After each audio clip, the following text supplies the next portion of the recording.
We are discussing about techniques for detecting features and also describing those feature points so that we can use them later for matching with respect to various tasks.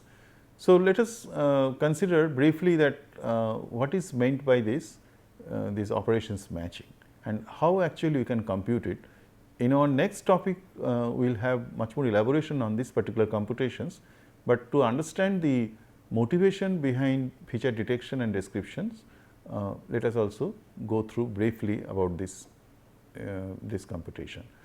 So, one of the thing that we discussed that now we can represent a key point by a feature vector, and suppose there are suppose we have two images and they are related, they are of the same scene, and we would like to find out the corresponding pair of points which are of the same scene point.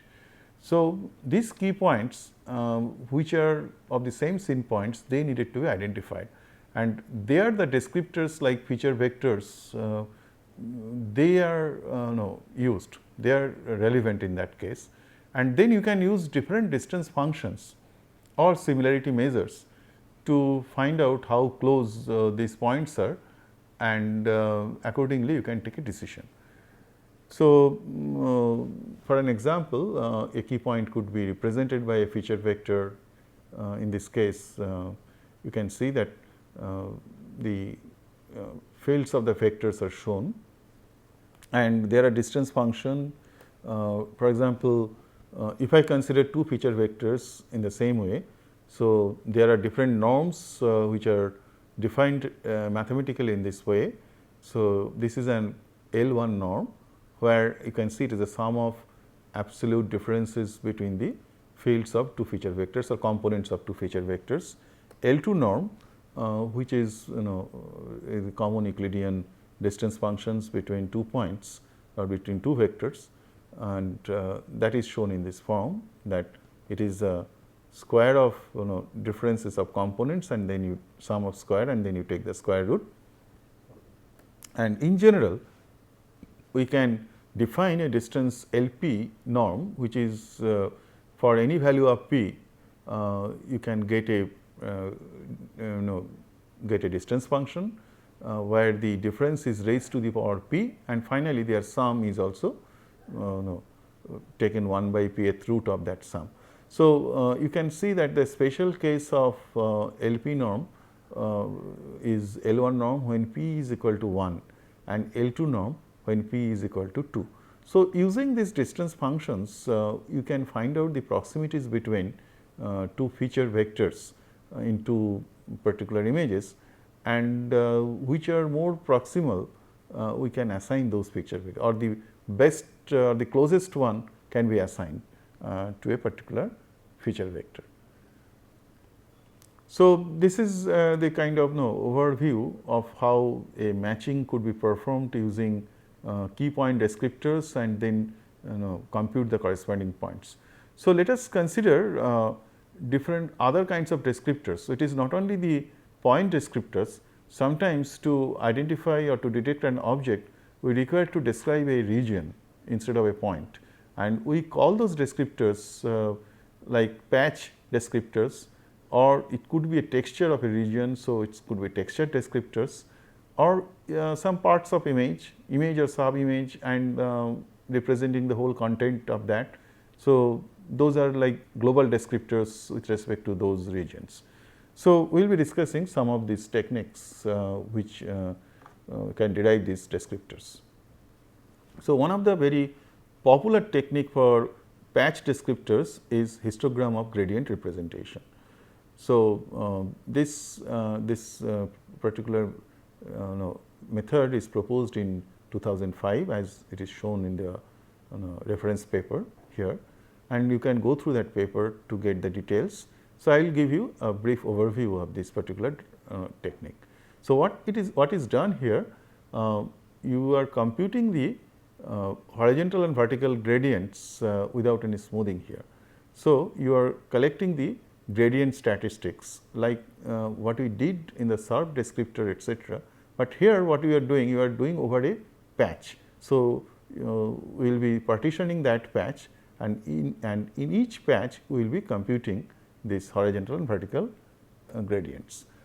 So, that means you have to compute gradient orientation and magnitudes, and if you consider a colored image, then you can pick that color channel where it is giving the maximum gradient, highest gradient, and use that directions in that case.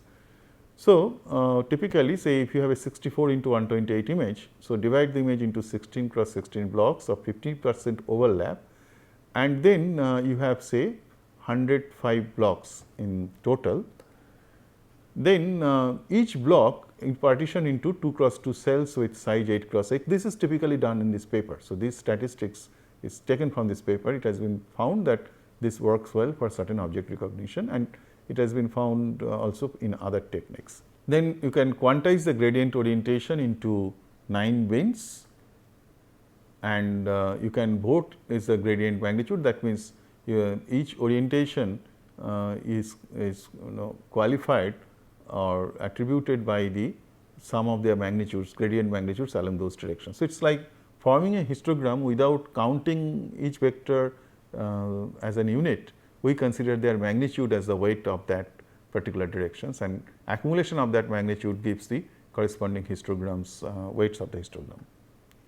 So, interpolate votes between neighboring bin centers. So, you have to smooth the corresponding histograms, and it could be weighted with Gaussian to downweight the pixels near the edges of the block. Then you concatenate the histograms. So, it would give you a feature dimension. As you have seen earlier, there were 105 blocks, and each block has 4 cells, and each histogram has 9 bins. So, finally, you get a feature dimension of 3780 for a block of I think 64 into 128 patch. So, how do you use this particular descriptor? That is also we should understand. So, this is a description, and there are various examples of the application of this kind of descriptors, like in that paper they have applied for pedestrian detections. So, pedestrians those who were in images who are walking in a road, so their detection. Then character recognition in the text document, it has been found in various other applications where these Hog descriptors are found to be useful with certain modifications. Then usually this is a descriptor, and usually as you can see these problems are kind of a classification problem. So, instead of matching using a distance function, we can consider that we would be training a classifier. So, we can get a labeled sample feature weight descriptors, and you can train a classifier. You can use distance function also, considering that representative samples of classes, and then find out how close your unknown feature vector to those representative samples. But there are various techniques of machine learning which could be used for training these classifiers, like support vector machine, decision tree, random forest, and use them for that. So, by using this classifier later on, you can, once it is trained, then you can label an unknown patch using this descriptor. One of the operations that is often needed in this case, that is called non-maximal subtraction of this detection, which means that sometimes when you detect a particular patch with certain class, even the neighboring patch also should give a high score. But as you understand that there exists only singularly one object should cover that particular area, and those matches are duplicate matches, and many of them will give you unnecessarily some false, increase the false positive or redundant matching, what I should say. So, the wise thing to do that if we ignore those matches. So, that is the suppression. That means, once again as we did for key point detections, we consider the maximal response around a neighborhood. Here also we can consider maximal response around neighborhood patches and select that patch with locally maximal score. So, a greedy approach what has been discussed here, that you have to select the best scoring window and then you suppress the windows that are too close to that selected window, and then again you carry out search on the remaining windows which are outside that region. So, that is what a typical example of a patch descriptor, and we will consider other kind of image descriptions, particularly texture descriptor. And texture also describes a region, and in this particular image you can see there are sunflower beds which has given a typical texture. Not only that, the texture of sky, texture of road, they are quite distinct, and those patches or those regions can be leveled with some of those classes. So, in brief, texture is a spatial arrangement of the colors or intensities in an image, and we can define a quantitative measure to such arrangements, and that measure itself distinctly identify a particular texture. So, we will see how the texture descriptors are designed. So, there are various techniques for describing texture regions, like these are certain techniques: edge density and direction. There are techniques using local binary pattern. I will elaborate all these techniques. Then co-occurrence matrix and also Laws texture energy features. So, Laws is a researcher who has proposed long back these energy features, and which have been found very effective in identifying textures. So, first the edge density and direction. In this method, what we are doing, we are computing the gradient at each pixel, and then you can get the histogram of that gradient and normalize histograms of magnitudes and directions of gradients over a region. So, you can get two histograms, one for the magnitudes, one for the directions, and you have to normalize it. So, in this case, normalization means that you are normalizing with respect to the area of the histogram. So, it is like it is giving a probability density function. So, by making the area as 1. So, this is the representation that there are two histograms, one for magnitude, one for directions, and they are normalized histogram of magnitudes, normalized histogram of directions, as I mentioned. Typically, number of bins in histogram they are kept small, for example 10, and then you can use some distance function like L1 norm between feature vectors to find out that the levels of a texture. So, if you have a library of textures, you can use this distance function. We will discuss, we will elaborate again this kind of matching later on. This is another method by which textures are can be represented, and this is a very popular technique called local binary pattern. So, let me understand or define this particular feature as it has been shown that in this image you consider a central pixel, and these are the positions which are numbered here. So, these are the neighbors of the pixel, but again they have given some positional number, ordinal numbers. So, 0th location, first location, second locations, like this. So, what we are trying to find out that we are comparing the pixel values between these two locations, between the central pixel and the pixel at the locations. If the pixel value is greater, then we will have a value 1, otherwise if it is smaller we will have a value 0, which means all these values will be a binary value, and that is a local binary pattern, and which can be represented in an aggregated form by simply the value of that binary string. So, which is represented here bi into 2 to the power, it is simply the decimal value of that binary string. So, that would give you that would describe this feature itself, that binary value itself will describe the features, and as you understand this will range from 0 to 255 in this particular case. So, this is the local binary pattern for an image, and it can be shown it is invariant to illumination and contrast. This particular description, local descriptions. However, for a texture region, what we need to do that this is a definition of BI as I mentioned, that it could be either 1 or 0 depending upon whether the pixel at that location is greater than the central pixel or not. This is a typical example. You may have different ordering of neighbors in some other work, and accordingly the value would also change, but the values would range from 0 to 255. And then what you do, you obtain a normalized histogram over a region. So, you compute this value at each pixels, then collect the statistics over that region in the form of an histogram and normalize that histogram.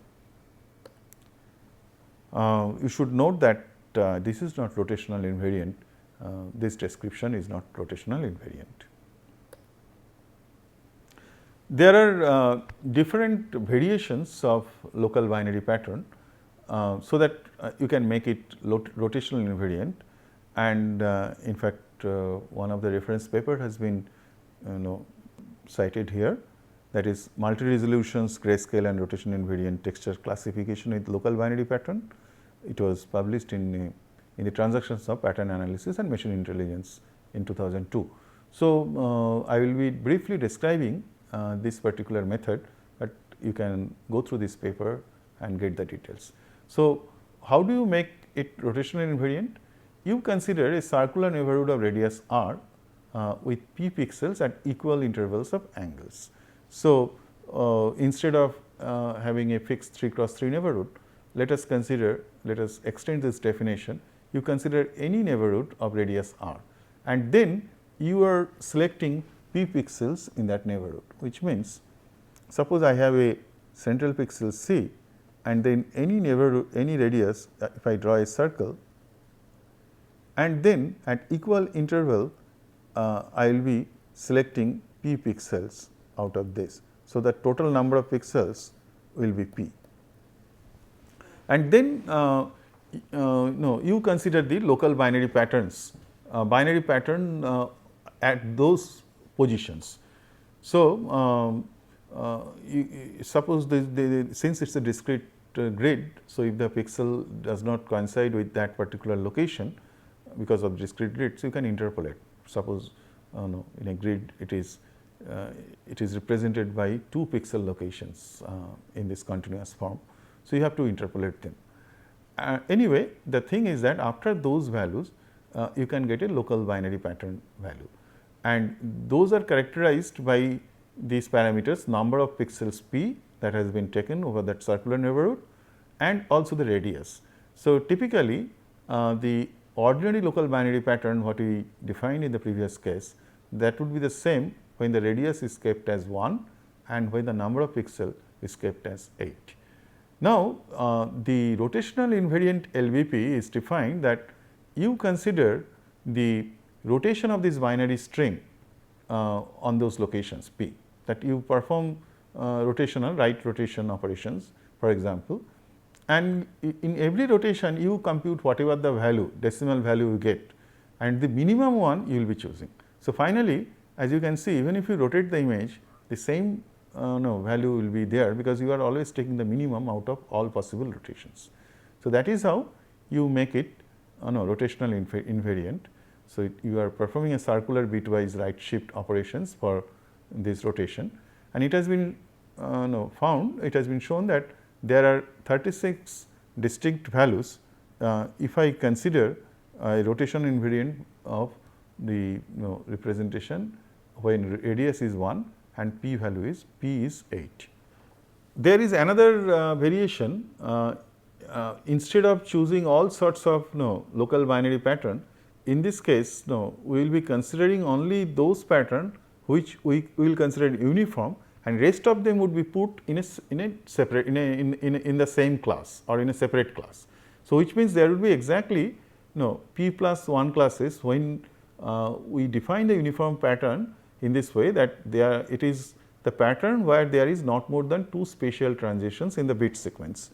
Say for example, you consider a bit sequence of say 8 positional values of p, and all 1. So, there is no transitions from 1 to 0 or 0 to 1 kind of situation in this sequence, and so it is no, the number of transition is 0. So, it is an uniform pattern. Consider this, in this case there is a special transition say 1 to 0 and 0 to 1 only, that is number is 2. So, this is also an uniform pattern. Whereas, you consider the third example and you can find the transitions in the beginning there is 1 to 0, then in the middle there is 0 to 1 and 1 to 0, and at the end there is 0 to 1. So, there are 4 transitions. So, this is not an uniform pattern.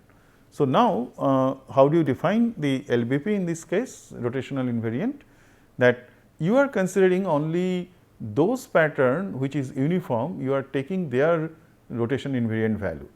So, which means you perform right shift operations, take the minimum value, right shift rotations take the minimum value, otherwise you put them in a separate class, in a separate value as p plus 1.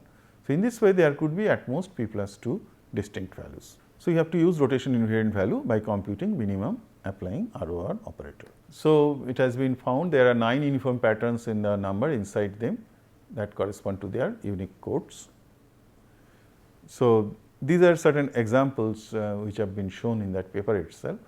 So, no, these are the uniform patterns.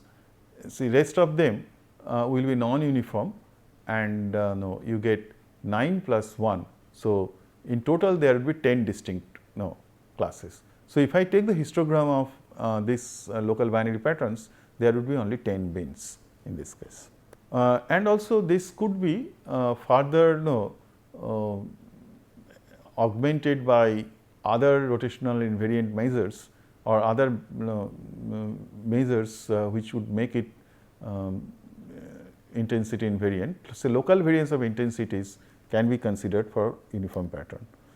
So, this is the definition of variance over those values. So, it is only those those intensities for uniform patterns, those are the positions, and you are taking the variance. So, only for uniform pattern you are considering the local variance, and this is the mean, and then you got the normalized histogram of local variances also. So, this is another feature. So, you can get normalized histogram of LBP or you can get normalized histogram of local variances, and in fact, you can get another robust representations when you take these ratios. So, these are different representations by which a region can be described. Either you can describe it as an histogram of rotational invariant local binary patterns as we defined, or histogram of local variances as it is defined here, or even histogram of ratios of these two quantities. So, let us understand what is meant by a co-occurrence matrix. As it has been already shown in this slide, that it is a matrix where every element of that matrix defines or contains that how many times the indexes of those elements, that means x and y, those are the pixel values, how many times they occur together with respect to certain spatial relationships. So, in this notation you note here that we have used a subscript r. Here r is denoting that pixel location.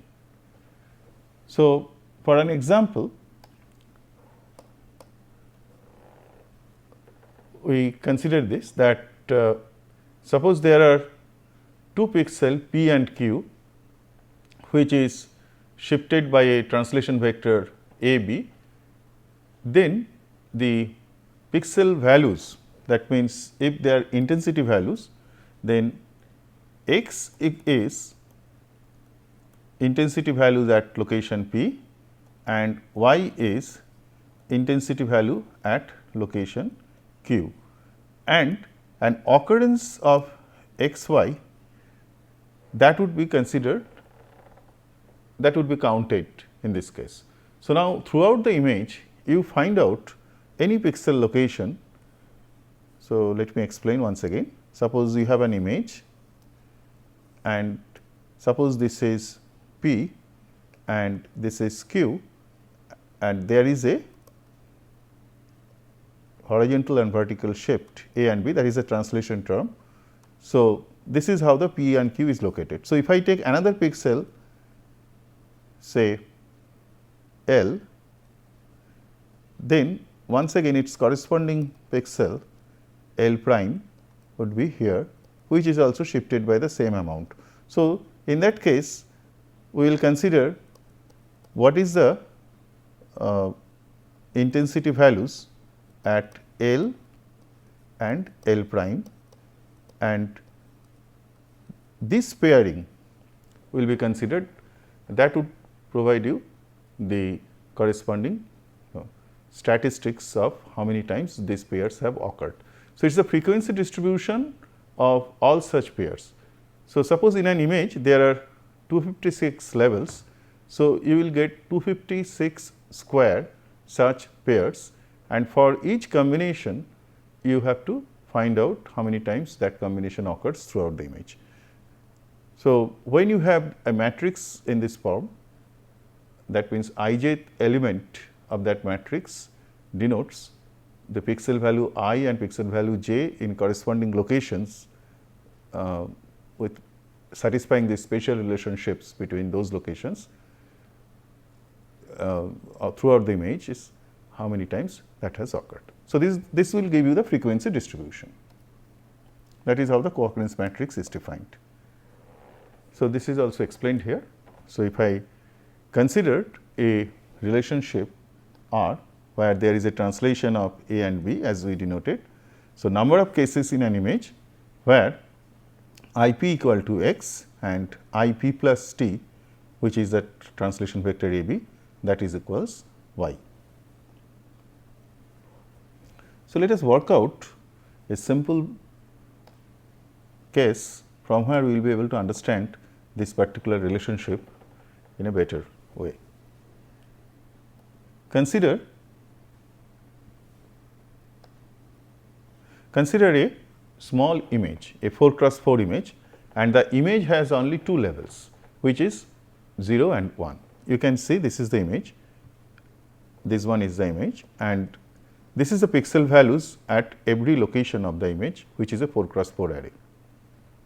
So, if I consider the spatial relationships of 0, 1, then if I define a particular location, for example, if this is the location P, then its corresponding Q location as per the relations would be this one.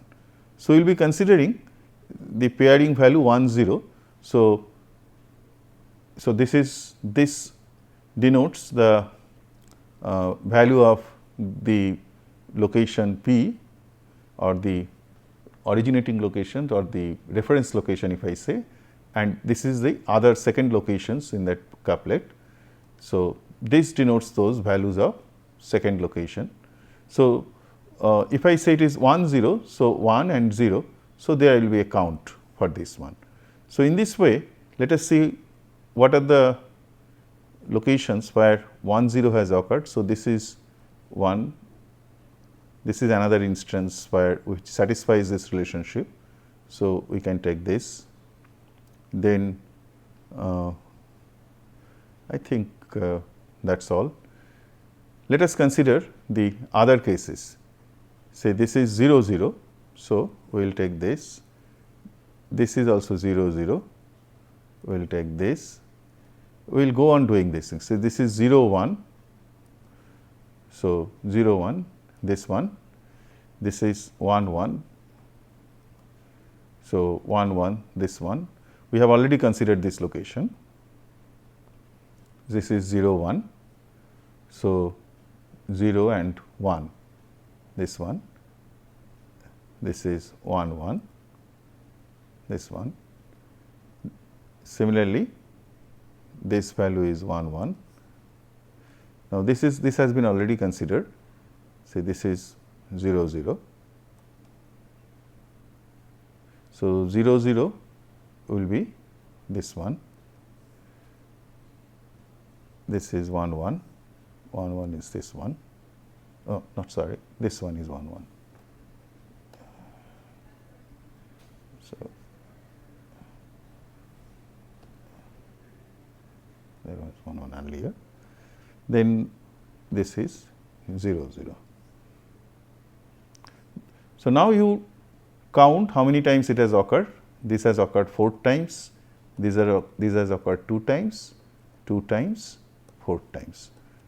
So, C 0 1, this co-occurrence matrix will look like this 4 2 2 4. Similarly, you can compute other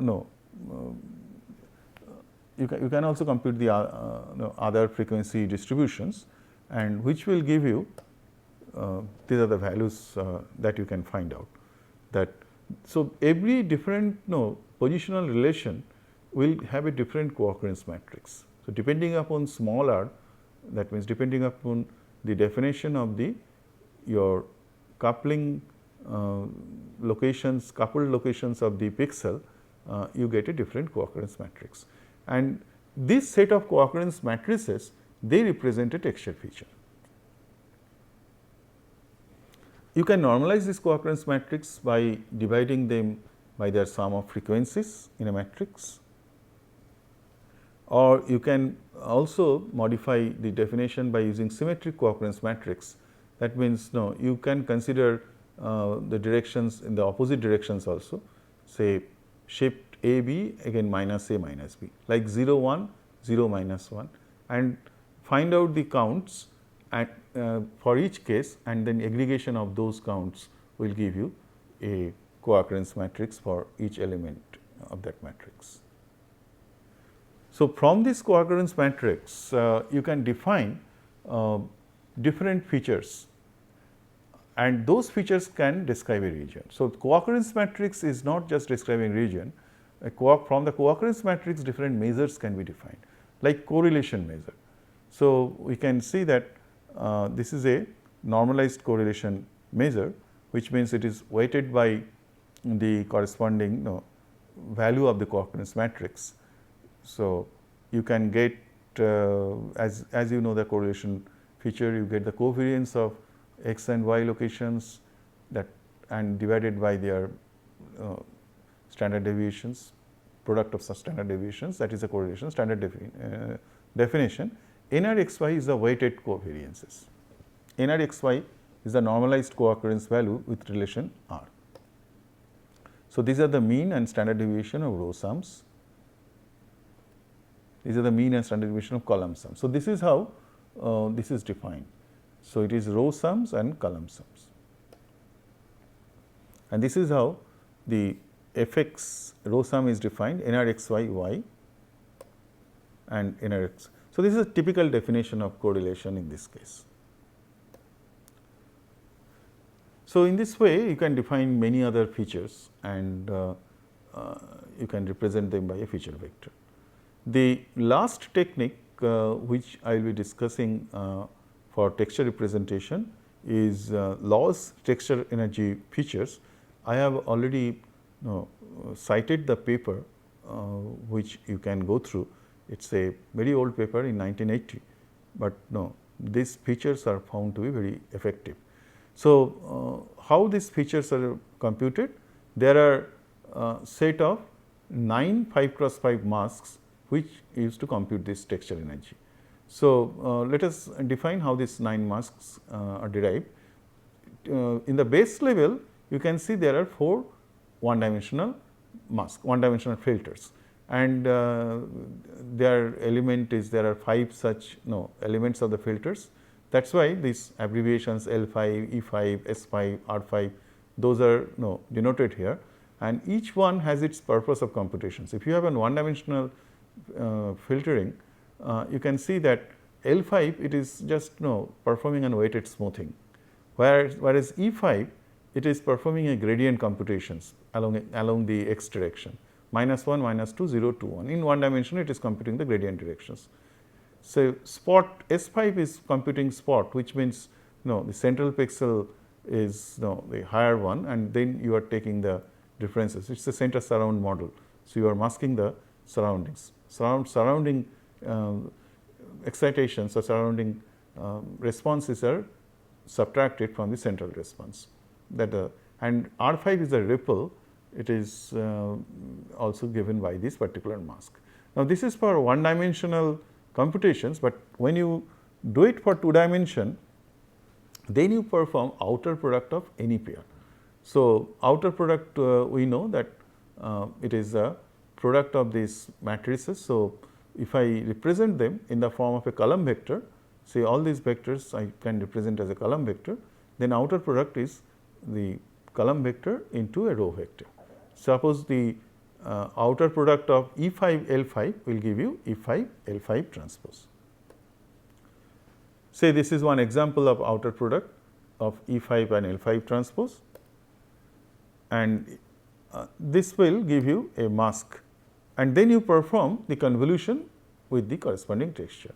So, this is typically one example of a 5 cross 5 mask which computes a texture response, and from them we compute the energy, which means that has to be sum of square of all those responses. We will come to that details. So, this is a set of 9 5 cross 5 masks. So, 16 such masks are possible because there are 4 pairing possible, but we combine a few pair to make them 9 masks. So, the list is given here. You can see that some of them are trying to provide you the symmetric measures like L5 E5 E5 L5, they are combined. So, in this way you can find that there are 6 into 2, that 12 masks, they are combined in each pair and they make it 6, and then there are masks S5 S5 R5 R5 E5 E5, they produce 3 lone masks. So, they take average of responses of 2 masks, that is how you combine them.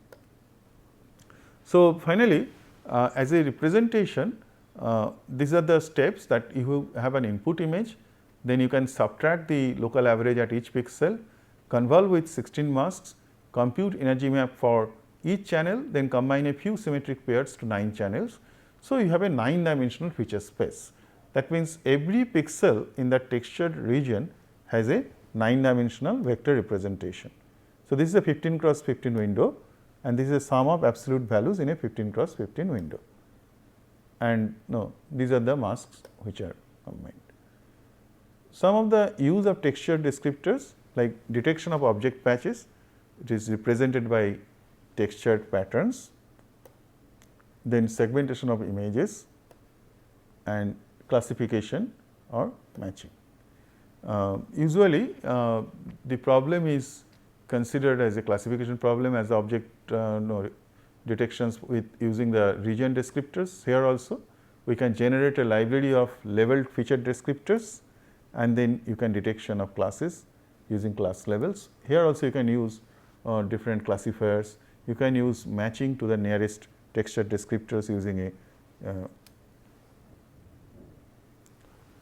matching to the nearest texture descriptor using some distance function.